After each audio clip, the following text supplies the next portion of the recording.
በቃ ሊፈጁን ያሰቡ ሰዎች እየፈጁን ነው በእውነት ማለት ነው።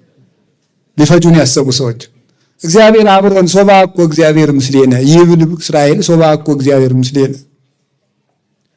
እስራኤል እንዲህ ይላል፣ እግዚአብሔር ከኛ ጋር ባይሆን ኑሮ አሐዝብ ሕያዋኒነ ሙጡነ፣ በሕይወተ ሥጋ ሳለን በዋጡን ነበረ ይላል። እግዚአብሔር ከኛ ጋር ባይሆን ኖሮ እግዚአብሔር መቼ ስርዓት ፈቶ ያውቅ? ለሰከንድ የለም። አቡዬ እስከ ይዜ ገብር ዋኔ ገብር ከማሁ አለ ጌታ። አባቴ አብ እስከ ዛሬ ይሰራል፣ ቅዳሜም እሑድም ሰኞም ማክሰኞም ረቡዕም ሐሙስም ዓርብም እኔም እስከ ዛሬ ይሰራለሁ ይላል። እግዚአብሔር ሁል ጊዜ ይሰራል። እኛ አሁን በዓል ነው ብለን ባረፍንበት እግዚአብሔር እኛን በመጠበቅ እየሰራ ነው። የእኛን እስትንፋስ ይጠብቃል። እኛ ተኝተን እሱ ይጠብቃል። ኖላዊ ትጉህ ዘይነውም፣ የማያንቀላፋው እረኛችን ስንተኛ ይጠብቃል፣ ስንተኛም ይሰራል፣ ስንቆምም ይሰራል። እግዚአብሔር ሁል ጊዜ ይሰራል። የእግዚአብሔር ልጆች ደግሞ ሁል ጊዜ ይሰራሉ። በባልም እንስራ እንዳትሉ ደግሞ ትምህርቱን እንዳትገለብጡት። እሑድም እንግዲህ ስቆፍሩ እያልኩ እንዳይመስላችሁ። የበዓል ስራ ደግሞ ሌላ አለ፣ ለነፍስ ይሰራል። ስለዚህ ዝም ብሎ ቁጭ ብሎ የሰማይ ወፎችን ብትል ምንም የምድር ወፍ የለም። የሰማይ ወፎችን ቁጭ ብለው እየሰሩ ነው። እየሰራችሁ ተማሩ፣ አንብቡ። ቢያንስ ካሁን ቀደም እኔ ተናግሬ ያውቃለሁ። ቢያንስ እንደው ለምን አታነቡም ዘመዶች? ተመርቃችሁ እሺ ስራ አላገኛችሁ፣ እሺ ስራ የለም።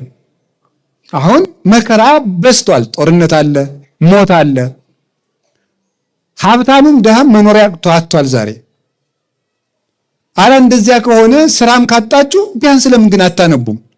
ባለፈው የደገምኩትን አንድ ታሪክ ልንገራችሁ። አንድ ሊቀ ጳጳስ አንዱን ልጄ ለምን አትማርም አሉት። ምን እየበላው ልማር አባቴ አላቸው። ስትደነቁር ምን እየበላህ የምትደነቁር አሉት። እውነቴን እኮ ነው ማለት ነውና እንዲህ ምን እየበላህ ደነቆርክ? እየበላህ ከደነቆርክ እየበላህ ለምን አታል? እስቲ እንደው ዝም ብላችሁ ቢያንስ ብታነቡ ምን ይጎዳችኋል? እንደው ምን ይጎዳችኋል? ብታነቡ እኮ ያ ንባብ ራሱ ስራ ይሆናችሁ ነበር። አታነቡም። ለነገሩ እኔ ባህር ዳር ስንት ላይብረሪ እንዳለ አላውቅም። ላይብረሪ ያለ ትልልቅ ላይብረሪ አለ። ይኖራል።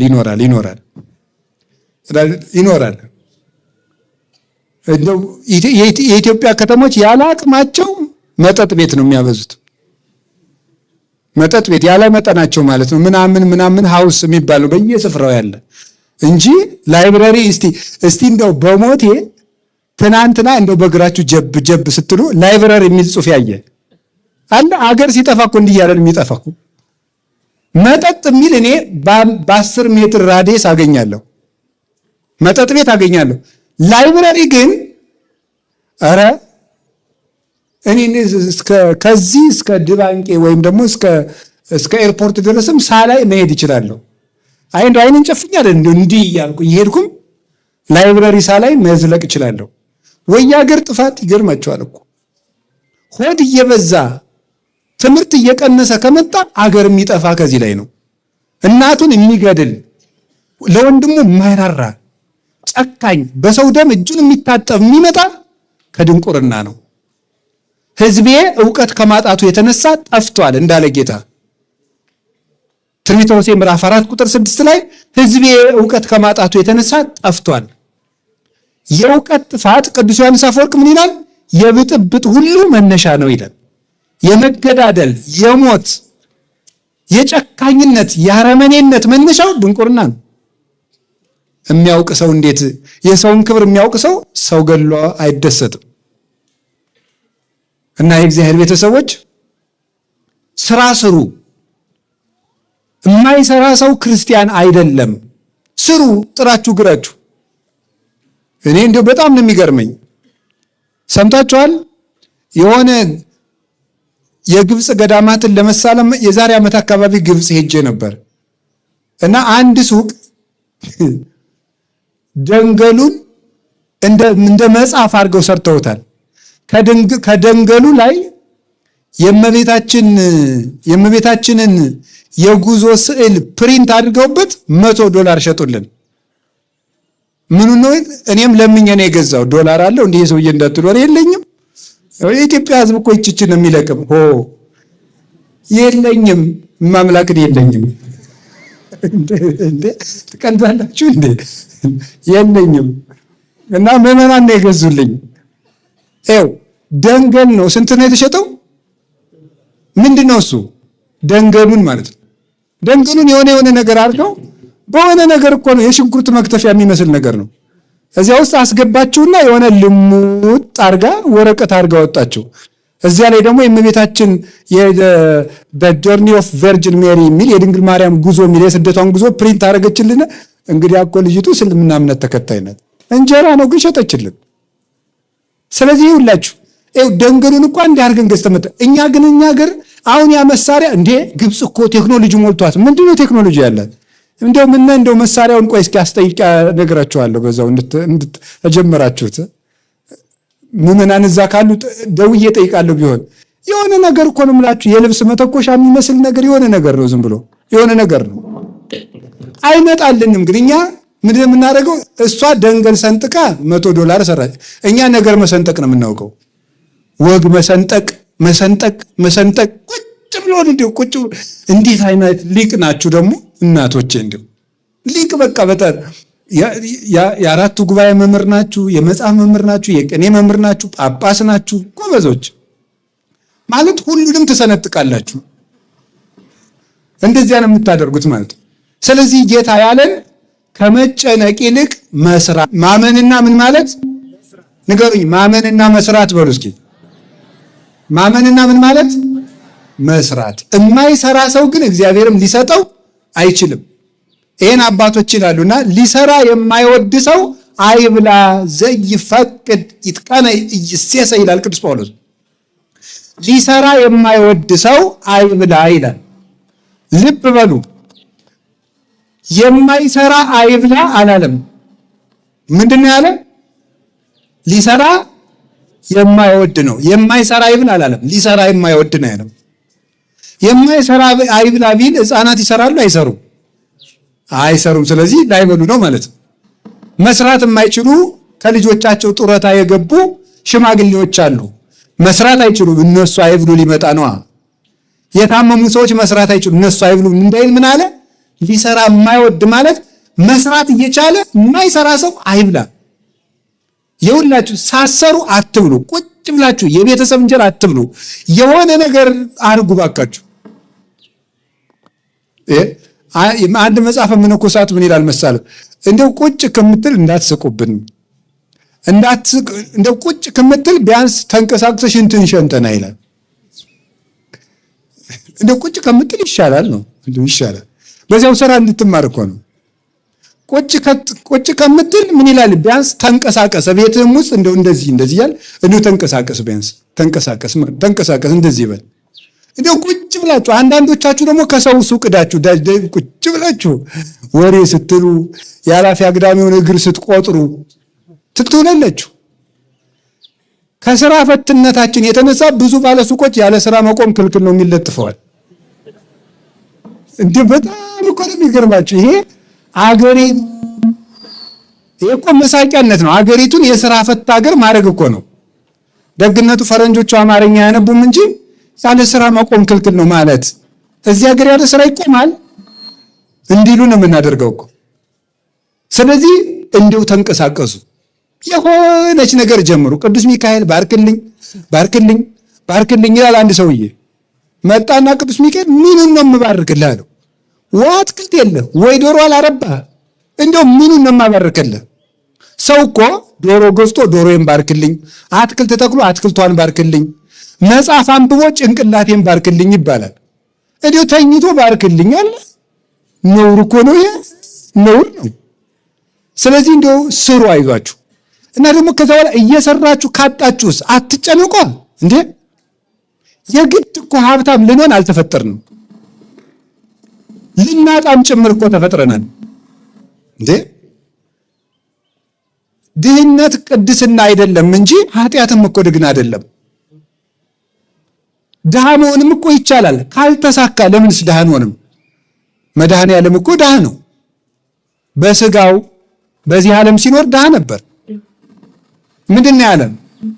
ለቆናጽል ግበብ ቦሙ ወለአዕዋፈ ሰማይኒ ምጽላል ቦሙ ለወልደ እጓለ እመሕያውሰ አልወቱ ሀበ ያሰምግ ርእሶ። ለቀበሮዎች ጉድጓድ አላቸው፣ ለወፎቹም ጎጆ አላቸው። ለክርስቶስ ግን ራሱን የሚያስጠጋበት ምንም የለውም ማለት። የሰማይና ምድር ጌታ 33 ዓመት በምድር ሲኖር አንዲት ጎጆ የለችው። የአምላክ እናት ድንግል ማርያም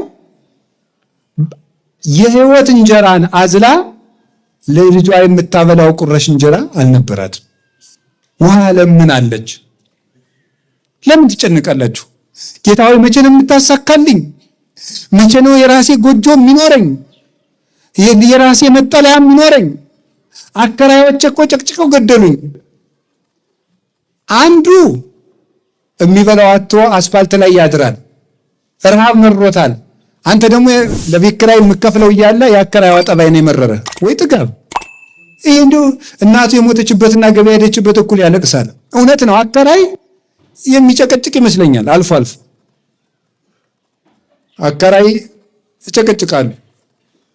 ደሞዝ እያጣሩ ይጨምራሉ፣ ሲወደድ ይጨምራሉ። እነሱ ያለ ቤት የተፈጠሩ አይመስሉም። እንደው ከእናታቸው ማህፀን ሲወጡ እንደው አንድ ቪላ እያያዙ የተወለዱ ነው የሚመስሉት፣ ሲጨክኑ ማለት ውጡ ሲሉ። እናንተም ተው፣ በሕግ አምላክ ታረሙ፣ በመምህር አምላክ ቤት እግዚአብሔር ነው። ሰው ድሃ አታሰቃዩ። እውነቴን ነው። ተዛዝነን ዘመኑን እንለፈው። በወንድሙ የሚጨክን ለሱም ጨካኝ ሰው ይጥልበታል።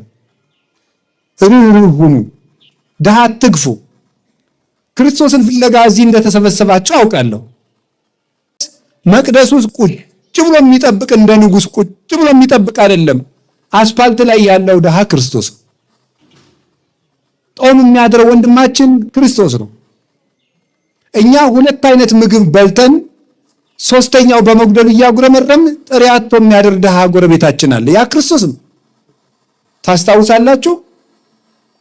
እንግዳውኝ ብመጣ አልተቀበላችሁኝም፣ ተርቤ ያላበላችሁኝም፣ ተጠምቼ አልጠጣችሁኝም አለ። መቼ ርቦህ ያላበላን ሲሉት ለባልንጀራችሁ ካላደረጋችሁ ለእኔ አላደረጋችሁም ነው ያለ።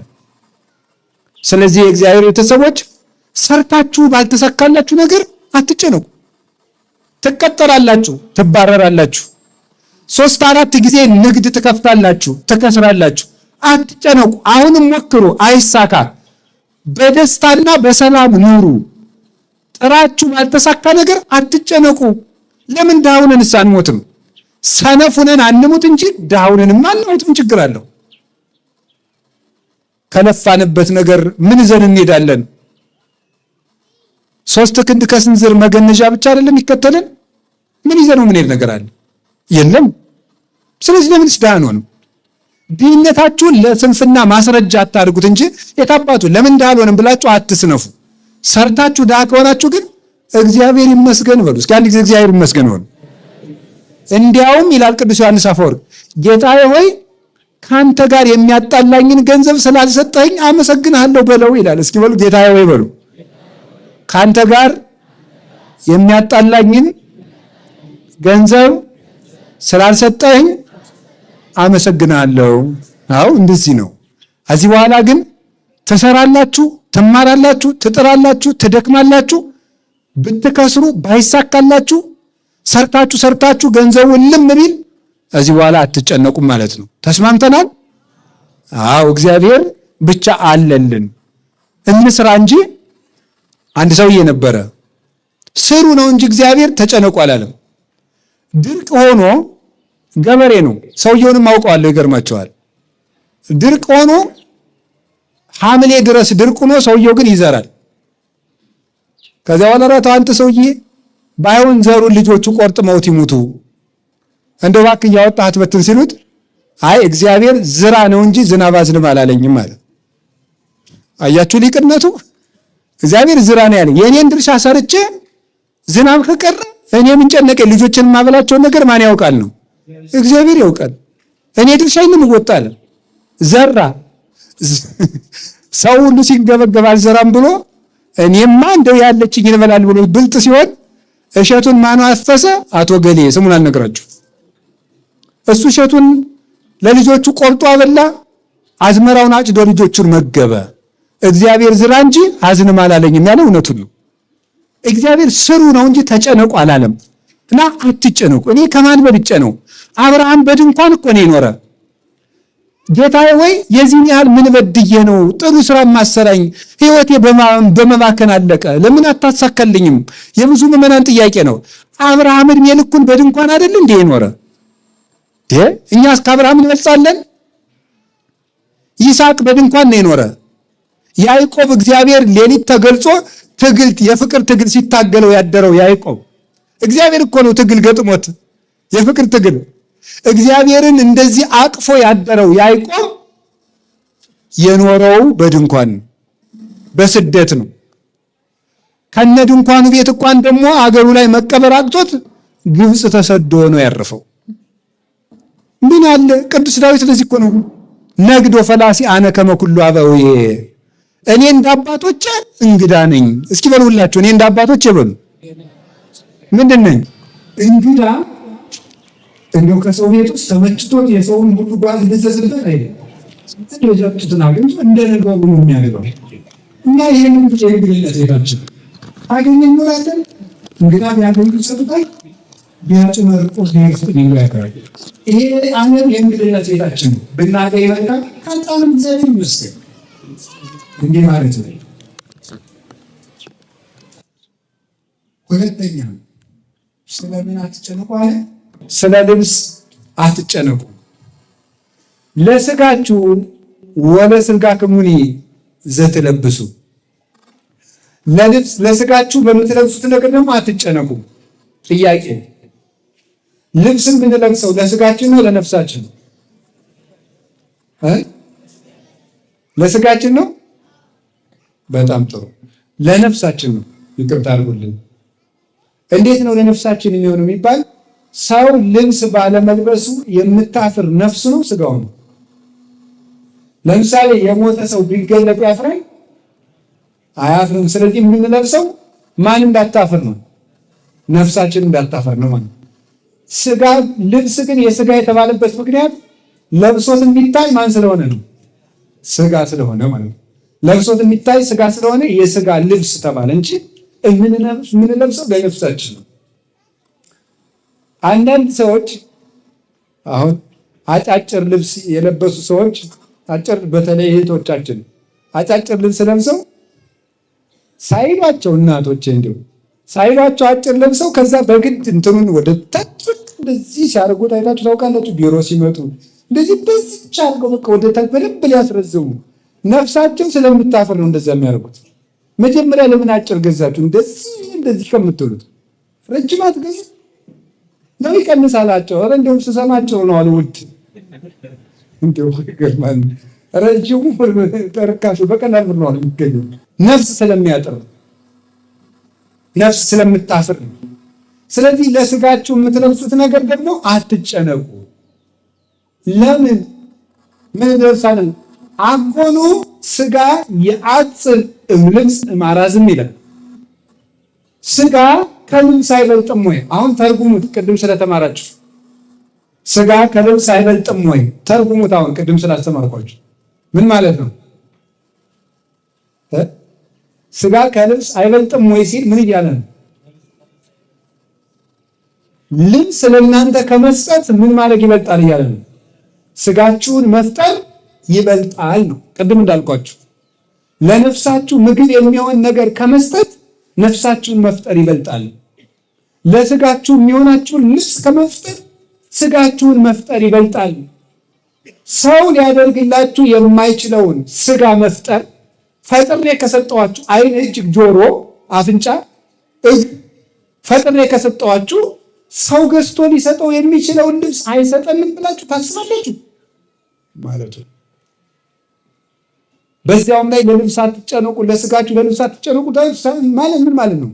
ይሄን ለብሼው ይሄን እንትንስ ብዬው ይሄኛው የለኝም ያኛው የለኝም ብላችሁ አትጨነቁ ነው። አንዳንዱን ልብስ እኮ የምንለብሰው ለውድድር ነው። ቅዱስ ዮሐንስ አፈወርቅ ይቅርታ፣ ወንዶችም አጓጉል ልብስ ይለብሳሉ። ሴቶች ላይ ጨፈጨፍኩ ይመሰለኝ። ወንዱ ሁሉ ይለብስ የለም። የወንዱ አለባበስ ራሱ ቀጣቶ ሱሪውን ዝቅ አድርጎ ታች ታጥቆ እናቴ በግድ ጅል ይሆናል ሰው እንደው እኮ ግን በጣም እኮ እናቴ በስመ አብ ነውር ነው በእውነት ማለት ነው። ነውር እኮ ነውር። እንደው ሱሪያችሁን ዝቅ አድርጋችሁ ይህ እኮ ጅልነት። እንደዚያ ሱሪ የለሽ ተብሎ ነው የሚሰግደው በገጠር ራሱ። ሱሪ የለሽ ከተባለ ስድብ ነው። እና አሁን ምን ልላችሁ ፈልጌ ነው፣ ቅዱስ ዮሐንስ አፈወርቅ ምን ይላል? አይ አንቺ ሴት ለምንድን ነው ውድ ልብስ እየለበሽ በከተማው መሃል ወይ በመንደር መሃል የምትሄጂው ላይ ይጠይቃል። ባሌን ደስ እንዲለው ብዬ ብለሽ ትመልሽልኝ ይሆናል ይልና አይደለም ይላል። እንደዚያ ሳይሆን አንቺ የለበስሽው ልብስ በሌላቸው ድሃ ሴቶች ላይ መመካት ፈልገሽ ነው ይላል። ያ ልብስ በሌላቸው ሰዎች ፊት እሷን ኖሯት ለብሰው በእነሱ ፊት ስታልፍ በእነዚያ በላይ የበላይነት ስሜት እንዲሰማሽ ፈልገሽ ነው። እንግዲህ እነዚያ ድሃ ሴቶች በአንቺ ምክንያት እግዚአብሔርን እንደሚሰድቡት ታውቂያለሽ ወይ ይላል። ለምን ይቺ በየሰዓቱ የምትለዋውጠው ሰጠ፣ ለእኔ ግን በወር አንድ ጊዜ የምለውጠው አሰጠኸኝ ብላ እግዚአብሔርን ትሰድበዋለች ይላል። በልክ እኮ ነው የሚኬደው። በታመመ ሰው መሃል ሲኬደው ጀብ ተብሎ አይኬድም። ለምን ሰውየው ምን ይላል? እነዚህ የሚሮጡበት ጉልበት ሰጠ፣ እኔ ግን ቀና ብዬ እንኳን የማይበትን ጤና ነሳኸኝ ብሎ እግዚአብሔርን ያማርራል። የታመመ ሰው ሊጠይቁዳችሁ ከተማ አይሳቅም። የታመመ ሊጠይቁዳችሁ ትስቃላችሁ። ምን ይላል? እኔን እንደዚህ ውጋት ያጣድፈኛል፣ እነሱ እንደ ቆሎ ይፈጋሉ። ምን አድርጌ ነው ጌታዬ?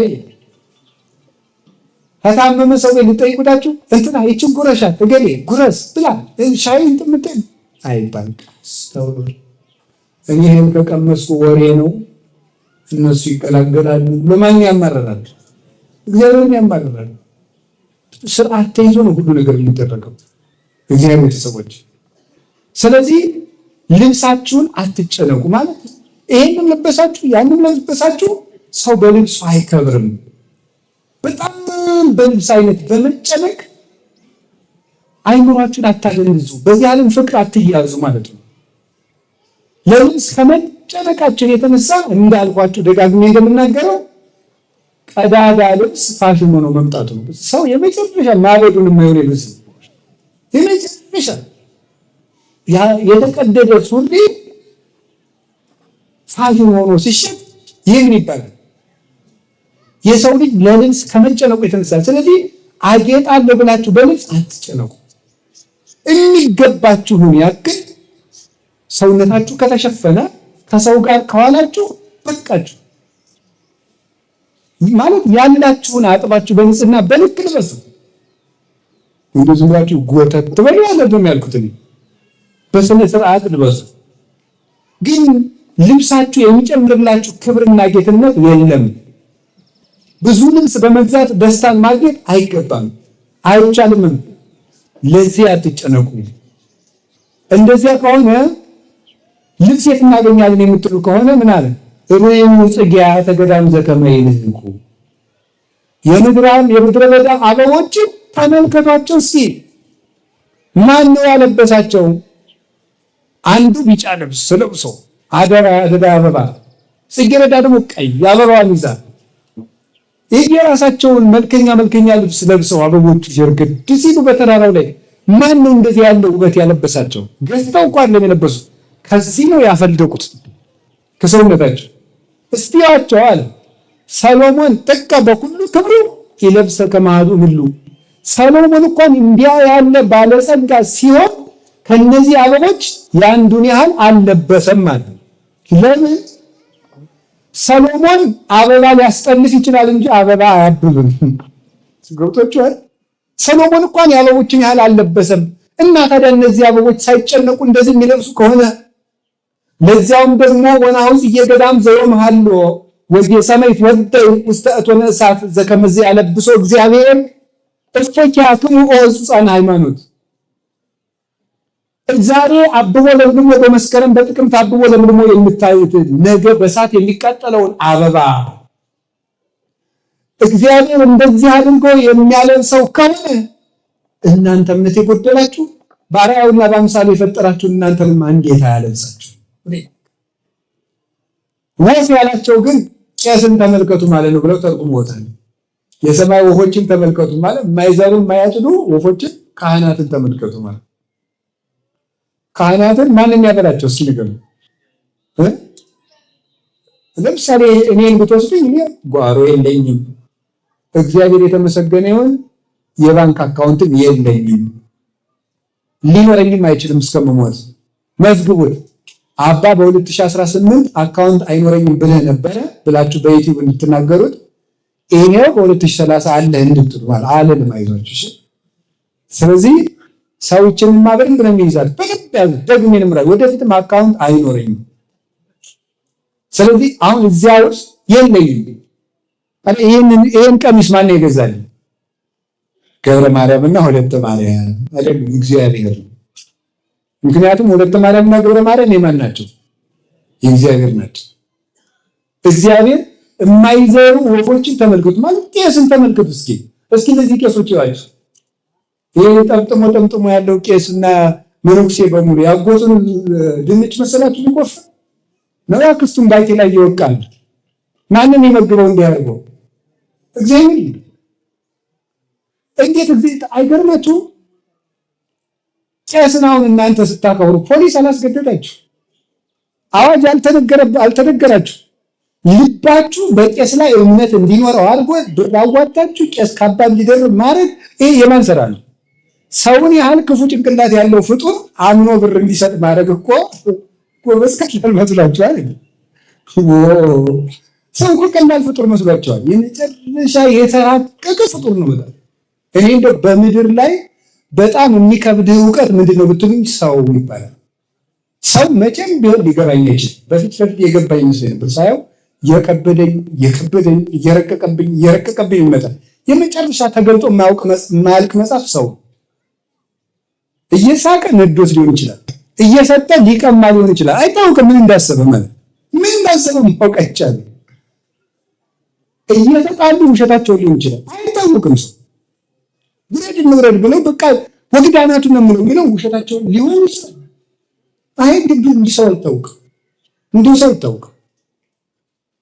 ስለዚህ የእግዚአብሔር ሰዎች ሰውን ያህል ነገር በጦርነት እንኳን ታንቄ ሞታለሁ የሚለውን ፍጡር በነፃ ብር እንዲያመጣ ያደረገ እግዚአብሔር። ይህ ቄስን ተመልከቱ በሉ፣ ቄስን ተመልከቱ በሉ። አዎ ወፎች የተባሉ ደግሞ እነማን ናቸው? እስራኤልን ተመልከቱ። አልዘሩም፣ አላጨዱም። ስንት ዘመን መገባቸው እግዚአብሔር? 40 ዓመት። በምን? በደመና። ወፍ ያላቸው እስራኤልን እዩ። አበባ የተባሉ ግን ሃይማኖት የሌላቸው ሰዎች ናቸው። ሃይማኖት የሌላቸው ሰዎች አበባ ይባላሉ። አበባ ዛሬ ሽብርቅ ብሎ ህዳር ሲመጣ እርግፍ እንደሚለው ሃይማኖት የሌላቸው ሰዎች በሀብት ያማረባቸው ናቸው። ነገር ግን ገሃነም አለባቸው። እና ወናው ጽጌ ገዳም ዘወምሃሎ ዛሬ ያበበውን አበባ ነገ የሚቃጠለውን ማለት ነገ በገሃነም የሚቀቅለውን ሃይማኖትን የካደውን ሰው እግዚአብሔር ሲያበላው ሲያጠጣው እያየ እናንተ እምነት የጎደላችሁ በስሙ ተጠርታችሁ አምናችሁ እናንተ እንዴት አይመግባችሁ ማለት ነው። ስለዚህ ሁለተኛው ለልብስ አትጨነቁ። ከቃሉ ጋር ናችሁ። ሶስተኛ አሁን ራሱ የሚገርማችሁ ለልብስ መጨነቅ እንኳን እናንተ መቼስ አይቆጡኝ። እዚህ ያሉት አባቶች ደግ ናቸው፣ አይቀየሙ። ምንድነው እንኳን በልብስ እንኳን የሰው ልብስ የቤተ ክርስቲያኑ የመጋረጃ አይነት ራሱ አሁን መከራ ብልቶናል። ይሄ ነው ይቅር በሉኛል። ቤተክርስቲያን የመጋረጃ ለአንዱ ነጭ፣ ለአንዱ ቢጫ፣ ለአንዱ ወርቅ። አንዱ ደብር ያይና የ500 ሺህ ብር መጋረጃ ሲመጣ ሌላኛው ደብር ደግሞ የ5 ሚሊዮን ያመጣል። ለልብስ አትጨነቁ። አንድ አይነት መጋረጃ ቢኖር እንደው እግዚአብሔር ጸልዩ እንደው ቢኖር ከአዲስ አበባ ቅድስት ማርያም ቦሌ መድኃኔዓለም እስከ መጨረሻቱ የገጠር ጎጆ ቤተክርስቲያን አንድ አይነት መጋረጃ እንደው መድኃኔዓለም ቢያመጣል ወይ ቀይ ወይ ጥቁር እርፍ ምን ነበር። በቃ ልክ አሁን እንደ የግብፅ ቤተክርስቲያን መጋረጃዎች ለአብይ ጾም ለሕማማት ጥቁር፣ የትንሣኤ ዘመን ነጭ፣ ከዛ የተረፈውን ቀይ። የትኛውም ቤተክርስቲያን ብትሄዱ 3 መጋረጃ አለ። ሌላ የትኛውም ትልቅም ገጠርም ገዳምም ከተማም። እኛም እንደዚያ ቢኖረን እንዴት ጥሩ። ስለዚህ ይሄንን አትጨነቁ። እግዚአብሔር የሚፈልገው ሌላውን ነገር ነው። አዎ ለወንጌል ክብር፣ ለቅዳሴ ክብር የወርቅ ወንጌል፣ የወርቅ ገበታ፣ የወርቅ አትሮንስ፣ የወርቅ መስቀል፣ የወርቅ ጉልላት ቢኖር ጉዳት የለው። ዋናውን ነገር ትተን ከሆነ ግን ጉዳት አለ። ያም እንዳይሆን ለልብስ አትጨነቁ ያለን ይሄንን። ሶስተኛስ ጌታ አትጨነቁ ያለን ለምን ይመስላችኋል? ሌላ የማታስተካክሉት ነገር ላይ አትጨነቁ። እስኪ ባሉ ደግሞ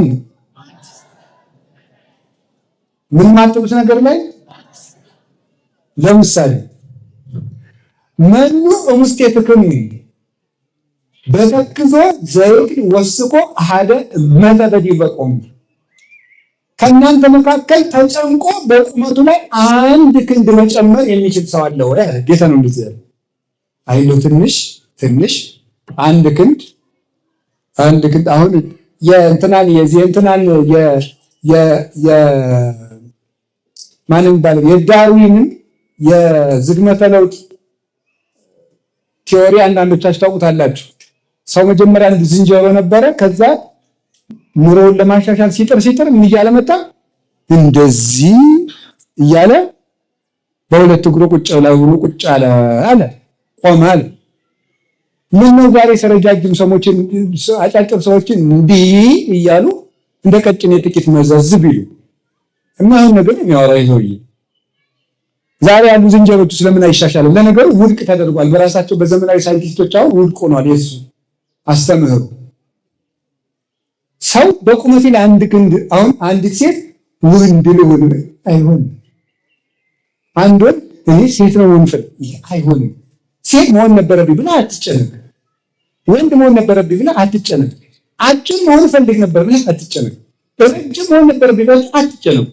ከንፈሬ ክርክም ያለ ወይም ደግሞ ሰፋ ያለ ወይም ሞተር ያለ ምንያችን የተሰጠህ ነገር ይዘህ ኑር። የማታስተካክለው ነገር ላይ አትጨነቅ። ሌላ ደግሞ ለምሳሌ አንድ ሰው እየሰማችሁ ነው። አንድ ሰው ለምሳሌ ድንግልና የለው። ድንግልናውን የሆነ ጊዜ አጣ። ያ ሰውዬ ድንግልናውን እንደገና ማስተካከል ይችላል አይችልም? ነገሩን እንጂ እነሱ ጉዳይ ላይ አትጨነቅ። ቀሪ ህይወትህን ምራ። በንስሐ ድንግል ሆኖ ቅዱስ ሆኖ መኖር ይቻላል። የስጋውን ማህተም ግን ማስተካከል አይቻልም። ስለዚህ ማስተካከል ወይኔ ድንግል በሆኑ ወይኔ ባልጥለው ነው ወይኔ በሆኑ አትፈኝ። ያለፈ ነገር ላይ አይኑሮን አታድክም፣ አታሰቃየው። ወደፊት ነው ማሰብ። እንደገና ሄደን እንደ ኮምፒውተር አንዱ ብለን የማናስተካክለውን ነገር ሄደን እንደገና የማናስተካክለው ነገር ላይ አትጨነቁ። የታሪክ ሪሳይክል ቢን የለም ወይ ትራሽን ለማውጣት እንደገና የምናመጣበት የለም። እንደ ኮምፒውተር ፕሮግራም ያለፈ ነገር በቃ አልፏል፣ አይመጣም።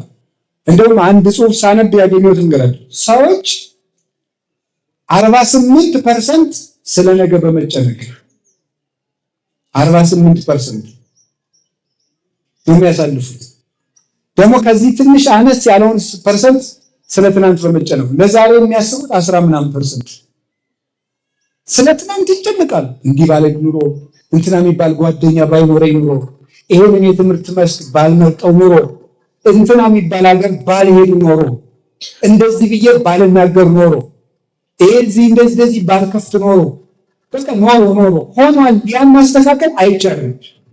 ባህር ዳር ባልመጣ ኖሮ፣ አዲስ አበባ ባልመጣ ኖሮ፣ ጅማ ባልመጣ ኖሮ፣ መቀሌ ባልመጣ ኖሮ፣ አሜሪካ ባልመጣ ኖሮ፣ እንዲህ ያለ ነገር ባላደርግ ኖሮ ሆኗል። እሱ በቃ ስለሆነ ያንን የሆነ ታሪክ እየመዘዝክ አትጨነቁ።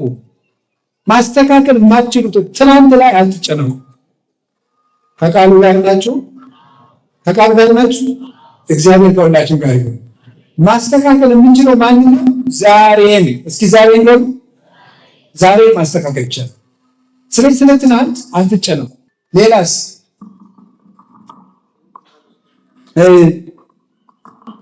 ለነገ አትጨነቁ። ሌላ ደግሞ የነገረኝ ጌታ ኢትበሉ ለጌሰም እስመ ጌሰም ትሄድ ይደርሳል።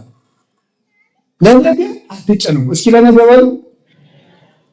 ለነገ መጨነቅ ዛሬን ያበላሻል። ለምሳሌ የአስኮላ ተማሪ እንዲህ ያደርጋል። ፈተና ነገ አለ ሲባል ምን ያልመሰላችሁ?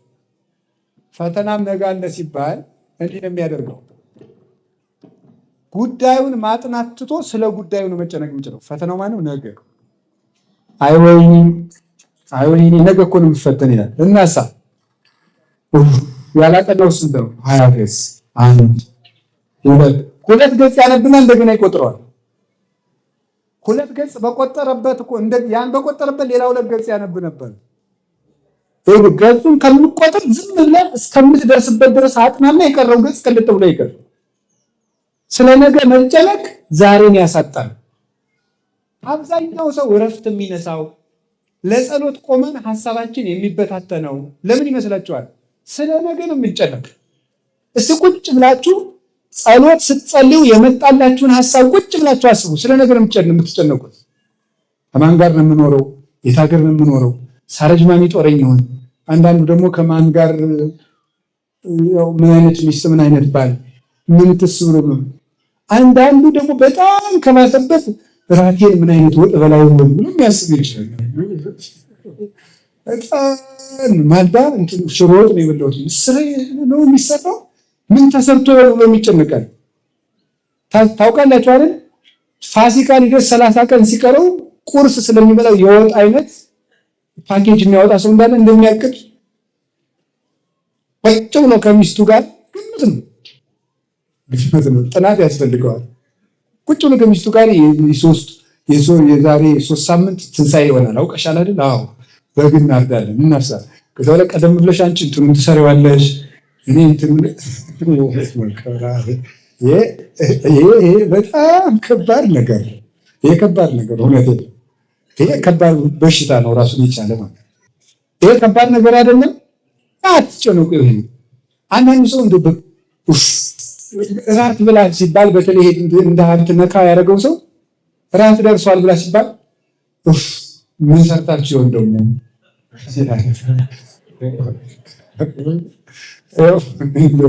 እና ድሮ አናውቅም እንዲያው አናውቅም እና ቅዱስ ዮሐንስ አፈወርቅ የሚላል መሰላችሁ? ምግብ አልበላ ካለ ይላል ጾምን ዋልና ሞክረው።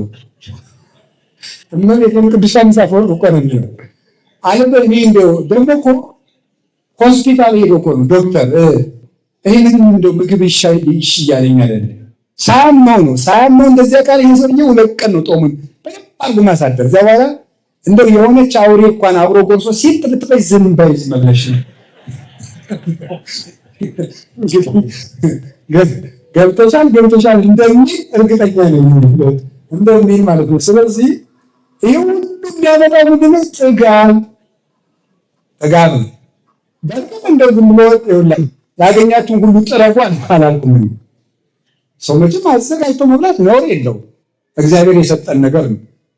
እንደው ግን ይሄ አብዝቶ መጨነቅ ራሱ እንደው ነገ ምንድን ነው የምበላው፣ የዛሬ ሳምንት ምንድን ነው የምበላው፣ ምንድን ነው የምሆነው፣ ይሄ እንደዚህ ነው እያሉ መጨነቅ ነገ በእግዚአብሔር እጅ ነው። እስኪ በላ እንዴት ነው ናችሁ ነገሩ እንጂ በእግዚአብሔር እጅ ነው። እውነቴን ነው የምነግራችሁ። እኔ አሁን ጣና ቂርቆስ ገዳም ነው የምሆነው፣ ነገ ምን እንደምሆን እግዚአብሔር ነው የሚያውቀው። እዚህ ይጥለኝ እዚያ ይጥለኝ እሱ ያውቃል። የሰው ልጅ እንደ ዕቃ ነው መኖር ያለበት። በቃ ዝም ብሎ ይኖራል። እኛ በፈለግን ጊዜ አንድ ጊዜ ወደ ሳጥን እንወስደዋለን፣ አንድ ጊዜ ወደ መደርደሪያ እናደርገዋለን። እግዚአብሔር በፈለገ ጊዜ የሚያምርብን ቦታ ያስቀምጠናል። እሱን አምነን ታዘን እንደምን እንደቃ እንኑር። ዝም ብለን ቆላ ቢያኖረን ደጋ ቢያኖረን እሱ ያውቃል። እኛ የእሱ ዕቃዎች ነን፣ ልጆቹ ነን። ሕፃን ልጅ የት ላይ ሊቀመጥ እንደሚያምርበት እናትና አባት ያውቃሉ። እሱ ግን የእሳቱን ብልጭ ታይቶ እምቢ ደጃው ዳር ነው የምቀመጥ ብሎ ሊቸግር ይችላል። እናቱ ታቅፋ ወስዳ መደብ ስታኖረው እሷ እንጨት ለቅማ ስትገባ ምድጃው አጠገብ ቁጭ ብሎ ስታገኙ እንደገና ወስዳ መደብ ላይ ስታስቀምጡ እሱ እግዚአብሔርና እኛ እንደ እናትና አባት እንዲህ እኛ የሚሻለን ስንል እግዚአብሔር ደግሞ ወስዶ አይን የሚሻል ሲለን እኛ ደግሞ እዚህ ነው ስንል የምናየውን እያየን። ስለዚህ እግዚአብሔር ሰዎች ነገ ማን ይጦራቸዋል? መድኃኒዓለም ያውቃል። ለነገ አትጨነቁ። ይሄ ማለት አታቅዱ ከማለት የተለየ ነው። ሳያቅዱ መኖር ዝርክርክነት ነው። ለ50 ዓመት ለ100 ዓመት ለ500 ዓመት ይታቀዳል፣ እቅድ ይታቀዳል። ለነገ መጨነቅ ማለት ለነገ መኖር፣ ለነገ ማቀድ፣ ለነገ መስራት፣ ለነገ መዘጋጀት፣ ይሄማ የተቀደሰ ነው። ለነገ መጨነቅ ማለት ግን ምን ይሆን ገና ምን ይመጣ ይሆን ነው ምጥ መያዝና እንቅልፍ ማጣት የመጨረሻ። ስለዚህ ለነገ አትጨነቁ። የመጨረሻ አምስተኛ የምነግራችሁ ኃጢአት ከሰራችሁ በኋላ ተናዘዙ እንጂ ይቅር ይለኝ ይሆን ብላችሁ አትጨነቁ። የሰማችሁ ይሄ ነው። አዎ ኃጢአት ከሰራችሁ እውነቴን ነው። ኃጢአት ከሰራችሁ አንደኛ እንዳንሰራ የቻልነውን እናደርጋለን። ከሰራ ምን ማድረግ ነው ያለብን? ምን ማድረግ ነው ያለብን? ኃጢአት ያልሰራን ሰው መሆን እንችላለን። ኃጢአት የሰራ ሰው ወደ አባቴ ቤት እሄዳለሁ ነው የሚል ኃጢአቱን እያመሰለሰለ እንቅልፍ አጥቶ ተሰቃይቶ ሲኖር ተስፋ በመቁረጥ ይወስደዋል። የኃጢአት ራስ ተስፋ መቁረጥ ነው ይላሉ አባቶች። ተስፋ የቆረጠ ሰው ሌላ ኃጢአት ይጨምራል። የፈለገ ግን የረከሰ ጉድጓድ ውስጥ ብኖር ተመልሼ ወደ አባቴ ቤት እሄዳለሁ ነው የሚባለው። እግዚአብሔር ደግሞ ይቅር ሊለን የታመነ አምላክ ነው። አግኝቶን ነው ይዘንለት ነው። እንደሱ ያለ ቸር ያለ